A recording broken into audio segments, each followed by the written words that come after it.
Hello friends, welcome to Chandravarshini audio stories. నిన్నే ప్రేమిస్తా, ఒక CEO ప్రేమ కథ, పార్ట్ 117. స్టోరీ విన్న వెంటనే లైక్ చేసి కామెంట్ పెట్టండి.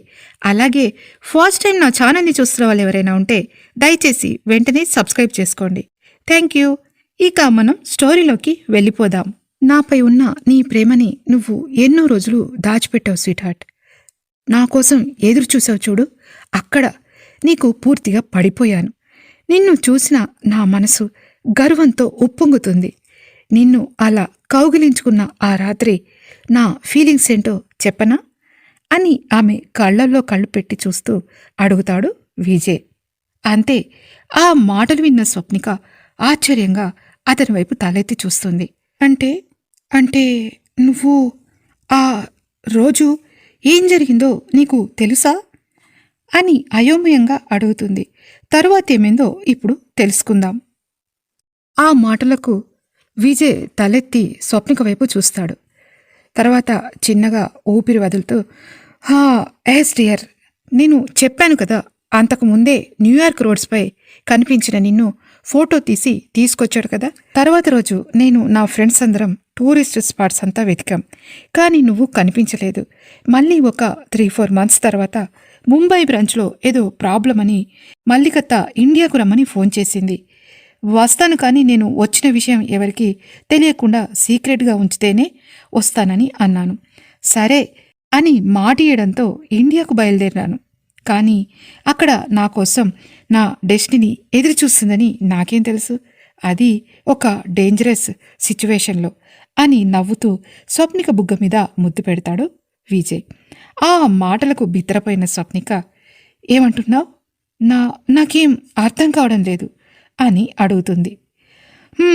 అని ఒక నిట్టూర్పు విడిచిన విజయ్, ఓకే, నీకు అర్థమయ్యేలా నేను చెబుతాను విను అని అప్పటి తన సిచ్యువేషన్ గురించి చెప్పడం మొదలు పెడతాడు విజయ్. న్యూయార్క్ నుండి బయలుదేరిన విజయ్ ముంబై ఎయిర్పోర్ట్లో దిగి అక్కడి నుండి తన ఆఫీస్కు బయలుదేరిన విజయ్ ట్రాఫిక్ జామ్ అవడంతో, ఏయ్ వాట్ హ్యాపెండ్, ఏమైంది అని చిరాగ్గా అడుగుతాడు విజయ్.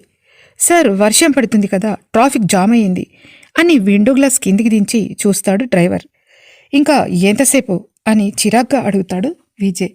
సార్, వర్షం ఇప్పుడే తగ్గిపోయింది, ట్రాఫిక్ మెల్లిగా క్లియర్ అవుతుంది అని అంటాడు డ్రైవర్. ఇంతలో ఆ కారు పేలిపోతుంది, పాపం అందులో ఉన్న ప్యాసింజర్ కూడా చనిపోతాడు అని గోలగోలగా అక్కడి జనాల మాటలు వినిపిస్తుంటాయి. ఏంటా గొడవ అని అడుగుతాడు విజయ్. మన పక్కన ఒక లోయ ఉంది సార్, ఈ బురదకి ఏదో వెహికల్ అందులోకి జారుతుందంట, అందరూ కాపాడమని అరుస్తున్నారు, తప్పితే ఎవ్వరూ ముందుకు రావడం లేదు అని అంటాడా డ్రైవర్. పక్కనే కళ్ల ముందే ఆ క్యాబ్ జారుతూ కనపడుతుంది విజయ్కి. అంతే, ఒక్కసారిగా తన కారు డోర్ ఓపెన్ చేసి బయటకు దిగిన విజయ్ కళ్లకు ఎవరో ఆ క్యాబ్ నుండి బయటకు దూకడం కనపడుతుంది. వెంటనే అటువైపు పరుగందుకున్న విజయ్ వెళ్లేసరికి వర్షం తగ్గుముఖం పట్టడంతో ఆ మసక చీకట్లో ఎవరో ఒక బండను పట్టుకుని వేలాడుతూ కనిపించగానే తన చేతిని అందించి చాలా కష్టంగా పైకి లాగుతాడు విజయ్. ఊపిరి భారమవుతూ ఆయాసంతో పడిపోయిన అతని ఛాతిపై జారిపడి ఆగుతుంది స్వప్నిక. ఆ ఒక్క క్షణం విజయ్ లోపల ఏదో బ్రహ్మాండం బద్దలైనట్టయింది. ఓహ్ మై గాడ్, ఇదేంటి, ఈ ఫీలింగ్ ఏంటో నాకు అర్థం కావడం లేదు. ఈ వెచ్చని శరీరం నా ఛాతిపై పడిన క్షణం నా గుండెలో వేల సీతాకొక చిలుకలు ఎగిరిన ఫీలింగ్. ఇదేంటి, నేను ఒక టీనేజ్ అమ్మాయిలా ఫీల్ అవుతున్నాను, నా గుండె నన్ను నొప్పిస్తూ కొట్టుకుంటుందే అని ఆలోచిస్తున్న విజయ్ శరీరంలోకి కరెంటు బాణాలు వడివడిగా దూసుకెళ్లాయి. ఈమె ఊపిరి నా చర్మాన్ని తాకుతున్నంత మాత్రాన నా నరాల్లో ఏదో మధురమైన నొప్పి పాకుతుంది. మనిషి ఇలా కూడా ఫీల్ అవ్వచ్చా అని ఆలోచిస్తున్న అతని చేతులు స్వల్పంగా ఆమె నడుంపై పడగానే విజయ్ పూర్తిగా వణికిపోయాడు.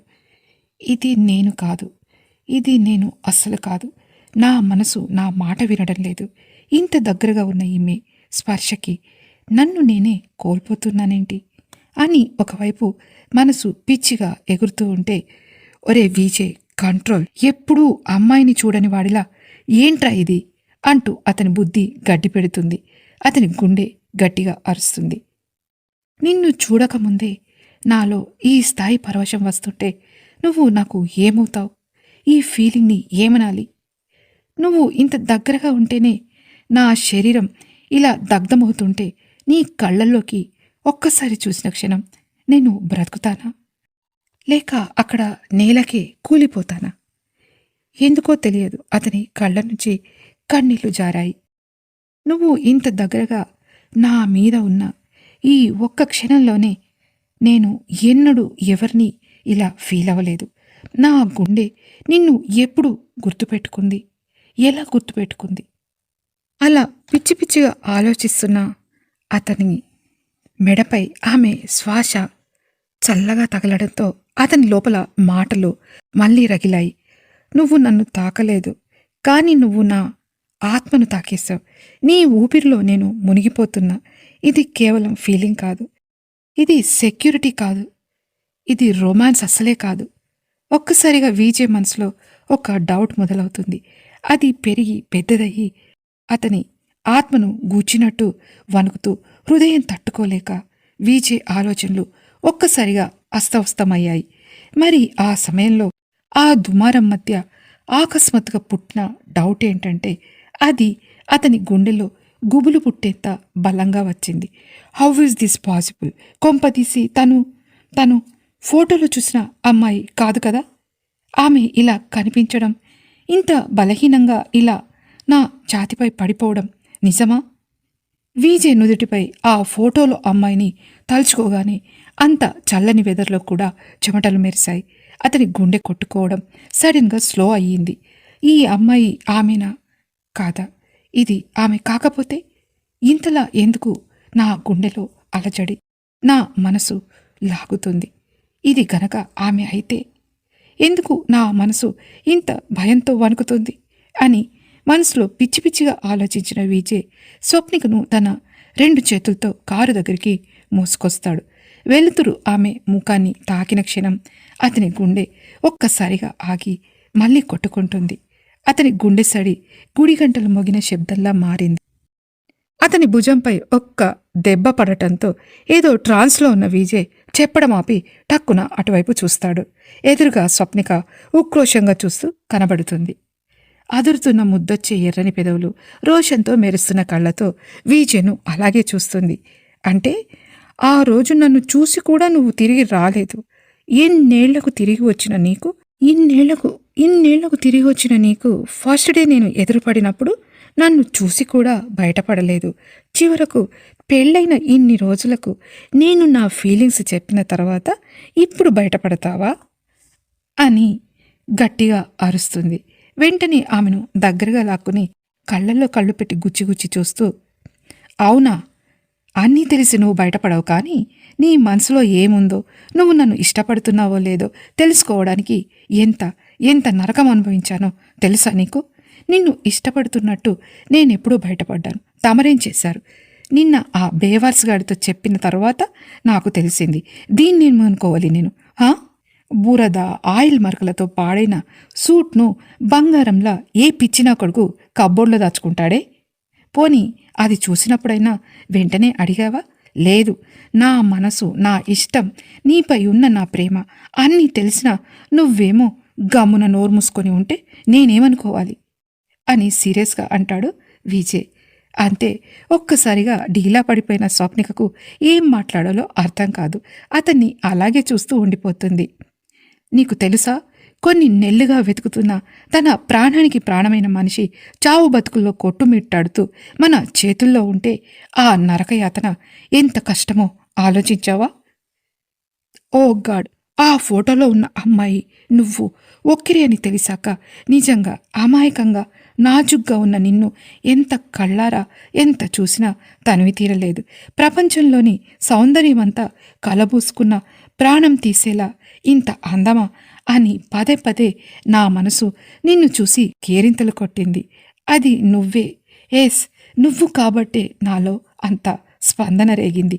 అందుకే నా గుండె వేగం పెరిగింది, నా ఊపిరి భారమయ్యింది. ఓహ్, థ్యాంక్ గాడ్. 3 నెలలుగా నిన్ను వెతకని రోజు లేదు. నీ కోసం నిరీక్షించిన ఈ కళ్ళు నిద్రకు దూరమైతే ఆశ నిరాశల మధ్య ఊగిసలాడుతున్న నాకు ఇప్పుడు నీ ఉనికి జీవం పోసిందని నాకు ఆ సంతోషంలో ఏం చేయాలో తోచలేదు. నీ బాడీ రాను రాను చల్లబడిపోతుంది. వెంటనే నా ఫ్రెండ్ మిశ్రా ముంబైలో పెద్ద డాక్టర్, వాడికి ఫోన్ చేశాను. నిన్ను హాస్పిటల్లో అడ్మిట్ చేశాను. ఆ సంతోషం ఎవరితో పంచుకోవాలో అర్థం కాలేదు నాకు. ఎందుకంటే నువ్వు నాకు కనపడ్డప్పటి నుండి ఆ హ్యాపీనెస్, ఆ మధురమైన అనుభూతి నా గుండెలో రేగే అలజడి నన్ను పిచ్చివాణ్ణి చేస్తున్నాయి. ఈ విషయం ఎవరితోనైనా పంచుకోకపోతే ఈ నా ఆనందంతో నా గుండె భారమై నువ్వు కళ్ళు తెరిచేలోపు నా ప్రాణాలు గాల్లో కలిసిపోయేలా ఉన్నాయి. మరి అందుకే ఆ రోజు నీ ఫోటో తీసిన ప్రసాద్ గడికి ఫోన్ చేశాను. అటువైపు వాడు ఫోన్ లిఫ్ట్ చేశాడు. హలో, ఏరా, ఇండియా వెళ్ళి ఒక్కరోజు కాలేదు, అప్పుడే నాపై బెంగెందుకురా అని అడిగాడు. నేను సైలెంట్గా ఉండడంతో, ఒరే విజయ్, ఏమైంది, ఫోన్ చేసి మాట్లాడవేంటి అని అటు నుంచి కసురుకున్నాడు ప్రసాద్ గాడు. ఒరే మామ, నీపై బెంగేంట్రా చెండాలంగా, నీ చెల్లి కనిపించిందిరా అని గట్టిగా అన్నాను నేను. అవునా, హైదరాబాద్లో ఉన్నది ముంబైకి ఎలా వచ్చిందిరా, ఇప్పుడే దానికి ఫోన్ చేస్తానాగు అని ప్రసాద్ గాడు అరవడంతో, అరే సన్నాసేదవా, నేనన్నది నీ చెల్లి గురించి కాదురా, ఆ మధ్య న్యూయార్క్ వీధుల్లో అని ఒక ఫోటో చూపించావు చూడు, ఆ అమ్మాయి అని నేను వాడికి చెప్పగానే వాడు నిజమా అని నోరు తెరిచాడు. ఒరేయ్, ఇదే మంచి ఛాన్స్రా, సరిగ్గా డీల్ చేయి, ఆల్ ద బెస్ట్ రా, తొందరలో మనం హైదరాబాద్లో నీ పెళ్లిలో మీట్ అవుతాం, ఓహో అని అరిచాడు వాడు అలా అరవగానే, కానీ నాకే భయంగా ఉందిరా, దొరికే వరకు దొరకాలనే తపన, ఎదుట పడిన తర్వాత ఒక హ్యాపీనెస్తో కూడిన పెయిన్. ఇప్పుడు నా మనసులో మాట చెప్పాలంటే చాలా నర్వస్ ఫీలింగ్ వస్తుందిరా అని అన్న నా మాటలకు ప్రసాద్ గాడు పగలబడి నవ్వాడు. ఒరేయ్, అదేరా బాబు లవ్ అంటే, world famous business man the great Viraj Ravichandran కూడా చెమటలు పట్టిస్తుంది అంటూ నన్ను ఉడికించడం మొదలుపెట్టాడు. వాడికే అలా ఉంటే ఇక నాకెలా ఉండాలి ఏంటో, అది మాటల్లో చెప్పలేని ఫీలింగ్.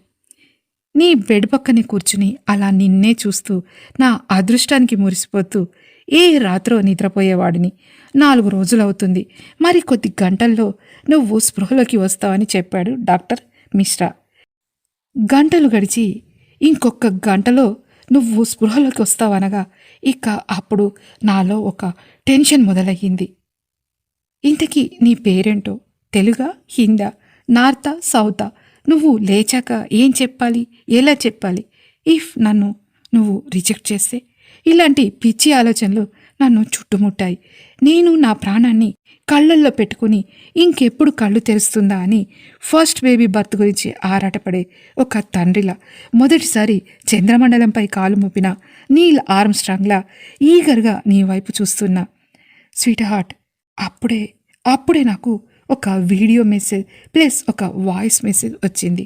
అది నన్ను నీ నుండి ఇన్ని రోజులు దూరం చేస్తుందని కల్లో కూడా అనుకోలేదు అని చెబుతున్న విజయ్ గొంతు ఒక్కసారిగా వణుకుతుంది. స్వప్నిక మెడవంపులో తన ముఖాన్ని దాచుకున్న విజయ్ కళ్ళ నుండి కారిన కన్నీళ్లు ఆమె మెడను తడిపేశాయి. స్వప్నిక అలాగే ఫ్రీజ్ అయిపోతుంది. Vijay please calm down. నేను నువ్వు ఎలా ఉంటావో, ఎక్కడుంటావో, అసలు కనిపిస్తావా లేదా అని బాధపడ్డాను. కానీ కళ్ళ ముందు ఉండి కూడా చెప్పలేక, చెప్పే సమయానికి ఏదో డిస్టర్బెన్స్ రావడం నిజంగా ఆ వేదన, యాతన వర్ణనాతీతం అని అతన్ని గట్టిగా హక్ చేసుకుంటుంది స్వప్నిక. ఇంతకీ ఆ వీడియో ఇంకా వాయిస్ మెసేజ్ ఏంటి, అది ఎవరి నుండి వస్తుంది, దానివల్ల విజయ్ స్వప్నికలు కలుసుకోవడానికి ఎందుకు ఇన్ని రోజులు అయ్యింది తెలుసుకోవడానికి తర్వాత పాటు వినండి. స్టోరీ విన్న వెంటనే లైక్ చేసి కామెంట్ పెట్టండి. అలాగే ఫస్ట్ టైం నా ఛానల్ని చూస్తున్న వాళ్ళు ఎవరైనా ఉంటే దయచేసి వెంటనే సబ్స్క్రైబ్ చేసుకోండి. Thank you.